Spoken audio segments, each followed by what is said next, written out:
Hey guys, Madison here, and today I am reacting to chapter 23 of The Mandalorian.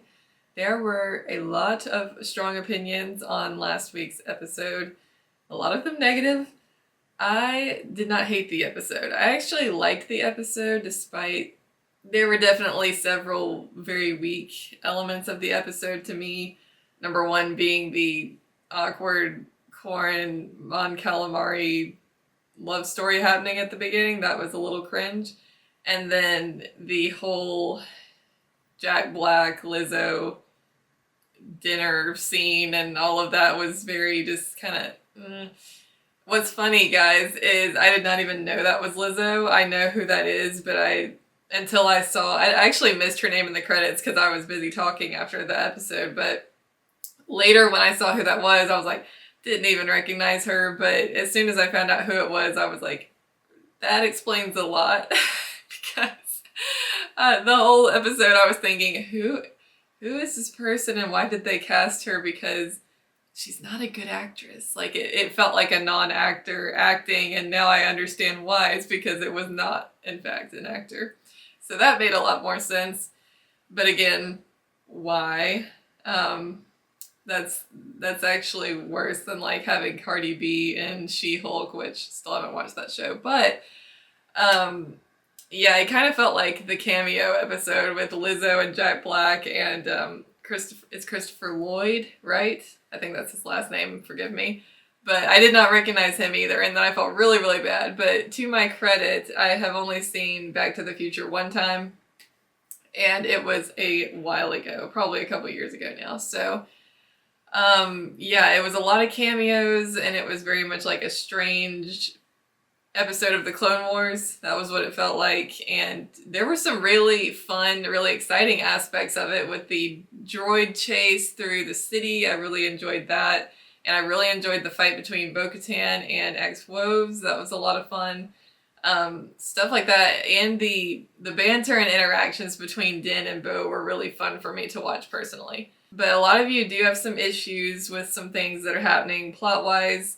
I wanted to read a couple of comments. Not too many, but just a couple. Bonfire Man said, "This episode makes me think with the way everything unfolded that the show is being hijacked and will no longer be about Din Djarin, and the fact that the show has 4 executive producers only strengthens that fear of political narratives, along with what has developed with Bo-Katan and all the Mandalorians now that must follow her. That's fine. But if her story takes priority over Din, I'm out." So, understandable. I kind of have the same issue in that I want this show to be about Din, not exclusively, but he is our protagonist, our hero, and it does very much feel like Bo-Katan has kind of taken over the show this season, and the story has been more about her becoming leader of Mandalore, and Din has kind of literally been sidelined, like that shot at the end of last week's episode, which it's hard because I love Bo-Katan. She's a great character. I really like Katie Sackhoff. She does a great job. And yeah, I love Bo-Katan. She's an exciting character to watch. But it's not the Bo-Katan show. It's the Mandalorian, which you could say, well, the Mandalorian can apply to lots of characters. I know. But we've been following Din Djarin since season 1, and he hasn't really had much growth this season. He's done some stuff like saving, what's his face? I can't remember the guy's name. He saves that other Mandalorian's son a couple of episodes ago. Like, he's done some stuff, and he's facilitated some negotiations and connections and that sort of thing, but the story hasn't really been about him. And he hasn't really changed much, and there's just, him and Grogu are just kind of there. So I hope we get more of them doing stuff, and something big with Din, moving his story and his character forward in some way. Because so far it's felt a little static and a little like it's been a lot more about Bo-Katan than him. So I get that. Even though it's conflicting because I love Bo-Katan, I love seeing her do stuff, but yeah, it's complicated. BG Hoodie says Bo-Katan has to find every last Mandalorian to make it easier for the First Order when it inevitably comes time to wipe them all out. How else do you explain zero Mandalorian presence in the sequel trilogy, other than writer incompetence? I mean, savage. I don't think that's going to happen, actually. I do not think the Mandalorians are going to get wiped out. I think it's going to be, now that we have more news coming out of Star Wars Celebration about the film that Dave Filoni is going to be directing, I think it's becoming more clear what is going to be happening there.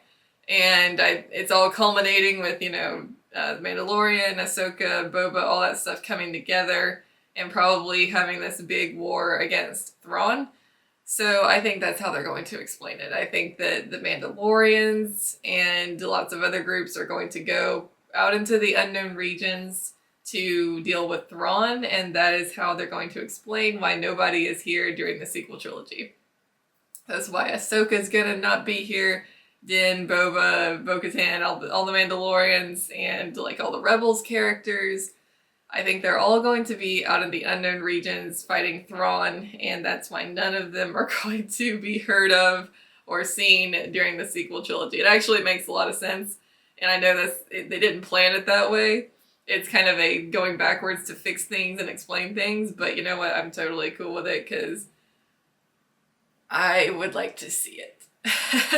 I would very much like to see this epic battle against Thrawn, and have you guys seen the Ahsoka teaser? It looks pretty cool. So I think that's how they're going to explain it. It works, and it has incredible potential. It all depends on the writing and the execution of it, but it has incredible potential. So with that said, speaking of incredible potential, we've got 2 episodes left in this season of The Mandalorian. I hope they're good. We got 2 to go, so it's crunch time. Big things. I expect big things. But I'm not, I'm open-minded. I'm not demanding any outcome in particular here. I just want to see some good storytelling and hopefully Boba Fett, but my hopes are starting to dwindle. We'll see what happens. Alright guys, without further ado, let's check out chapter 23. Back on Coruscant.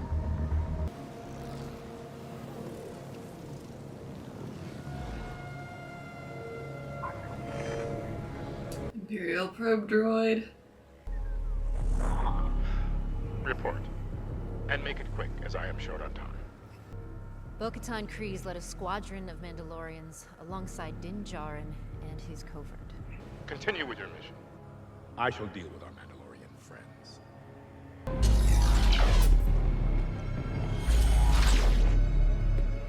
Oh no, are those like new and improved Dark Troopers? The New Republic is vulnerable, but we must be cautious. Grand Admiral Thrawn's return will provide Commandant Hux enough time to deliver on Project Necromancer. Hux?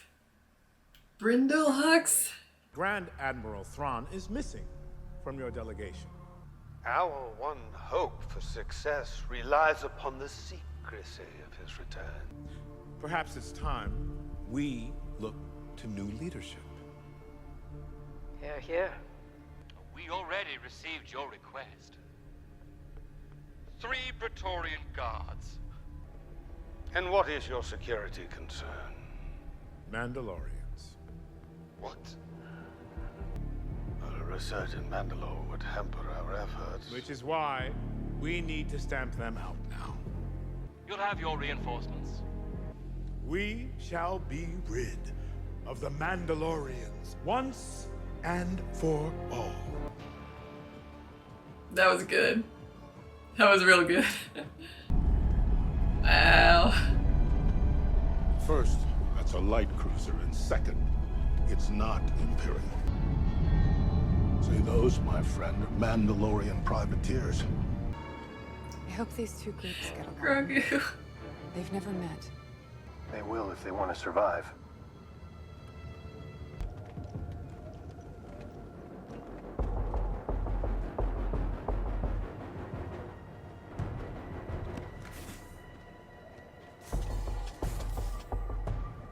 And they're all like, Welcome, fellow Mandalorians. We invite you to make camp. That's quite a fleet you've assembled. Little welcome gift. Thank you. That's not the only gift I have for you.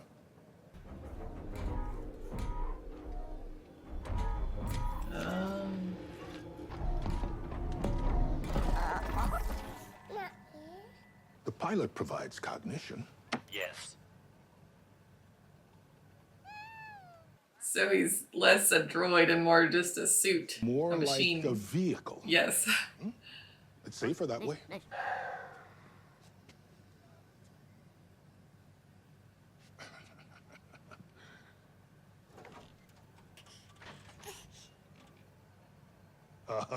So what do you think?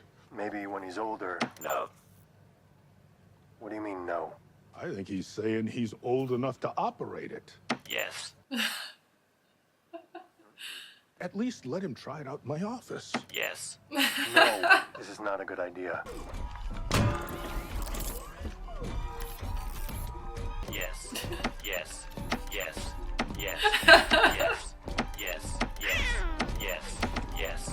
Yes. Poor Din. Yes. Yes. Grogu, no. No, pay for Pay that. for those. Melu run. Hey, Grogu, no. Give it This up. was a really bad idea. Putting an IG droid in the hands of a toddler. Bad. It is time to retake our homeworld. I need volunteers from both tribes.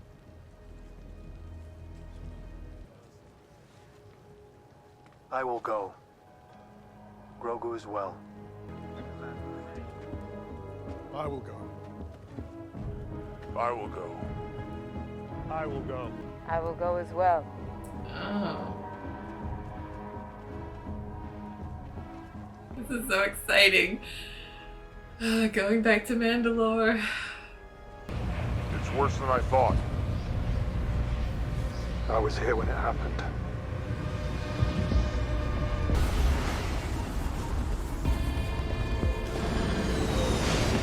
Sweet.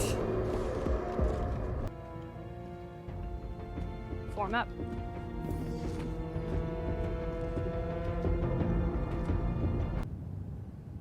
There, on the horizon.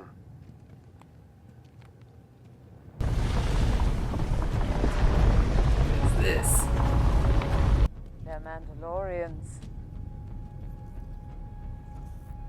Is that the voice of Lady Bo-Katan Kryze? It is? Huh? Where have you guys been? We knew you would not forsake us, Lady Bo-Katan. We have failed you, but our blasters remain in your service. What? They punished us as a warning to the whole galaxy because we refused to surrender. That's not true.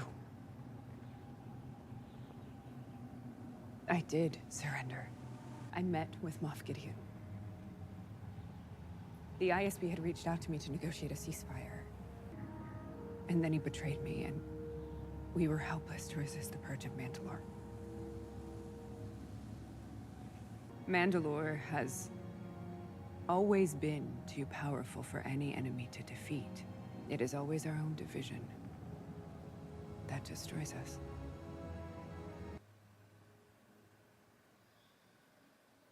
You were right.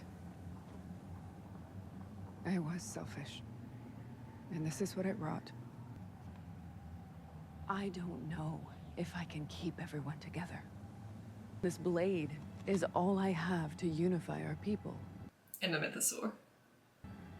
What means more to me is honor, and loyalty, and character. Your song is not yet written. I will serve you until it is. Din, I love you, man. Right in the feels. These here are too weak to continue. We must return to the gauntlet, and I will ferry them back to the fleet in the morning. Onward, Mandalorians! To the Forge! To the Forge! Oh no, there's gonna be Imperials there when she comes out.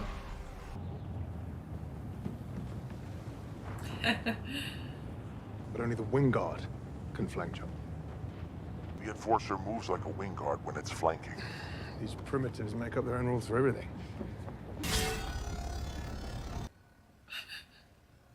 Mandalorians take chess very seriously.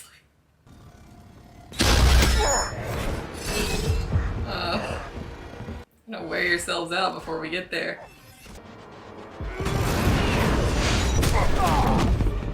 Poor Axe, he just keeps getting his butt kicked.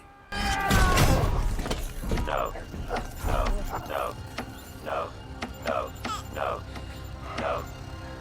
Oh my gosh, I love that. Ugh.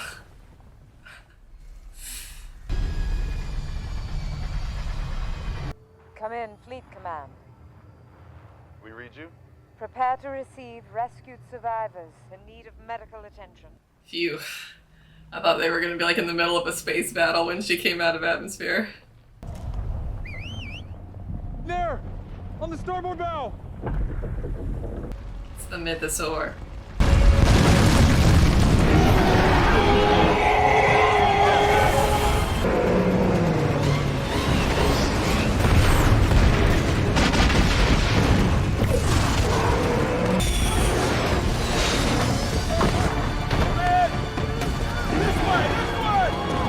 Was that not the mythosaur? Because no one reacted like it was.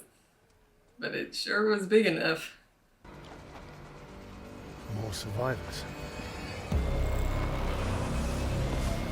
Those aren't Mandalorians. Uh-oh. I can make a run for the fleet and get us reinforcements! No! It's too far! I can make it! It's our only shot at taking the planet back! There's a split in the ceiling there. Well, Moff Gideon's here. Somewhere.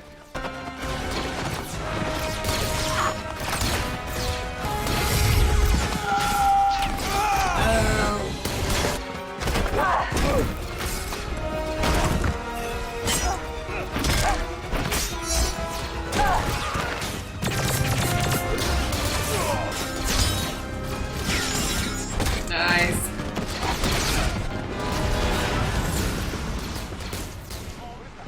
What is this? What is this place?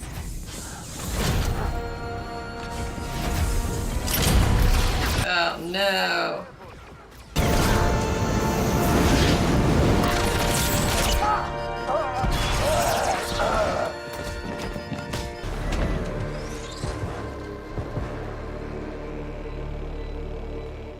Thank you for gathering the Mandalorians into one place.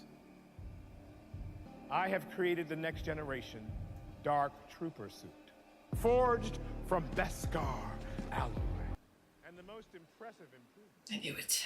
Is that... Why don't we take your fleet off the board, while we still have the element of surprise? Activate the interceptors and bombers. No! Oh no! In but a few moments, the purge of Mandalore will be complete.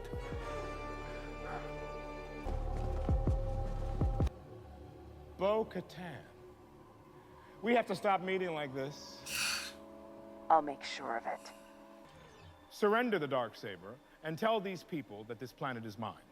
Not this time.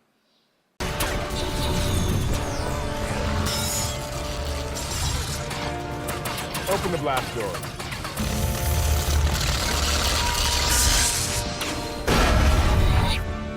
Move out! I'll cover the rear! Paz is gonna die. Come on! We're not leaving you behind! Dadgummit. Go! There are too many. This is the way.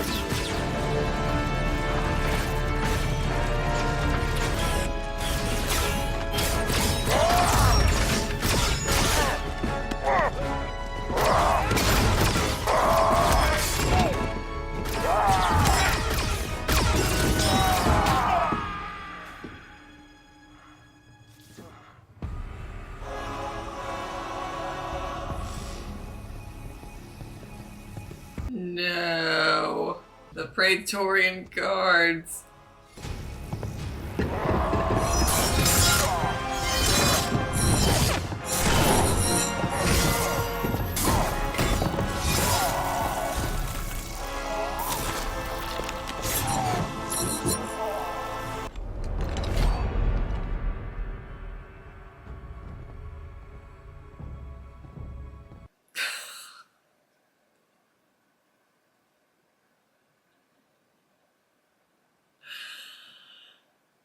Okay.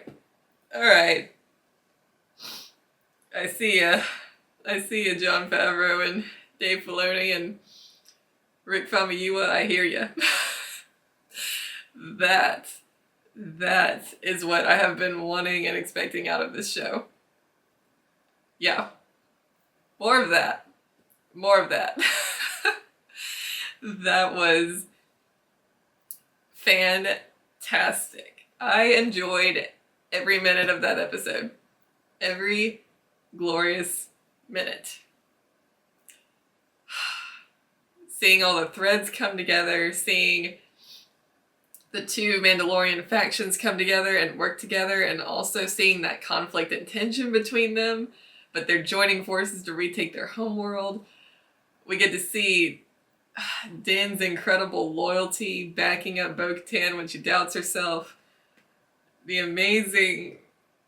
Oh my gosh. Okay, seeing the First Order coming together. Y'all, we got Brendel Hux in live action. How cool is that? I love the sequel trilogy connections they're laying in. And we got Moff Gideon back on the scene, and he is bigger and badder than ever. I love his suit, his armor, his like hijacked Mandalorian look. Man, we've got improved Dark Troopers. We've got the Praetorian... guys, the Praetorian Guards are here. Obviously, we first saw them in The Last Jedi, so again, more sequel trilogy tie-ins and connections. Really, really cool. Oh my goodness, I have just like tears of epicness because that was what I've been wanting out of this show, and it was fantastic. We jacked the stakes up to 11. And Din is captured. Din is captured, and Bo and crew are gonna have to save him. And the TIE interceptors and the bombers are about to be unleashed on the fleet in space. It's the dark moment. It's the dark night of the soul, but we know what comes out of that. Victory is coming. It's coming. I feel like they're gonna need some extra help. I could be proven wrong, but I feel like they're gonna need some extra help from elsewhere. And I don't know how they would get that, because once you're on the surface of Mandalore, you can't contact anyone. There's no comms, but maybe someone who's part of the fleet who is up there could send a distress signal and someone could come to help, because we've got what, like 10 Mandalorians on the ground? And we've got a whole, just fleet battalion of Dark Troopers, it seems like. And there's all those ships. And who knows, like, how many stormtroopers and stuff might be in there. We need some backup. You guys know where I'm going with this. Everyone watching this each week is just like, please, Madison, shut up about Boba Fett. But I know. We've got one more episode left, and Din and Bo-Katan need help. Is that not a logical conclusion? Okay, like, they're totally outnumbered. Boba could come with Fennec Shand and anyone on Tatooine that he's got with him. Any crew. You never know. And that would be a surprise waylay move to put on Moff Gideon.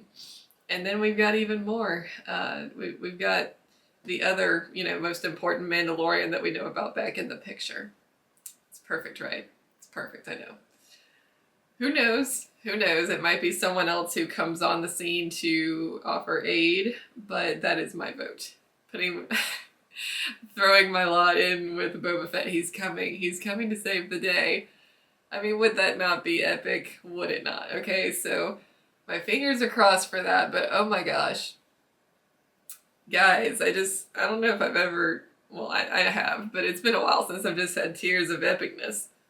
It's just a dream come true. I'm someone who's been a fan of Mandalorians and Mandalorian culture for as long as I can remember.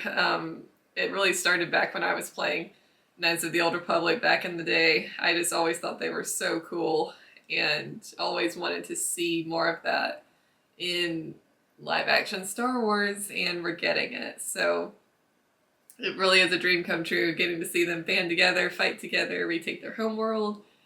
So much fun. talk about night and day going from last week's episode to this episode. Major improvement there. And if this is anything to go by, the finale is going to be freaking sweet. So I can't wait. We have to wait another week. I'm glad that I feel this way, though. I'm glad that I feel this way. Like, oh my gosh, I have to wait another week. I can't wait.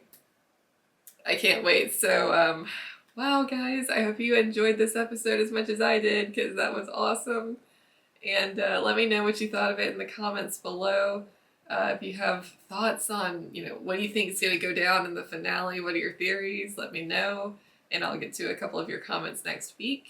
And if you want to see the full-length version of this reaction, head on over to my Patreon, link in the description below.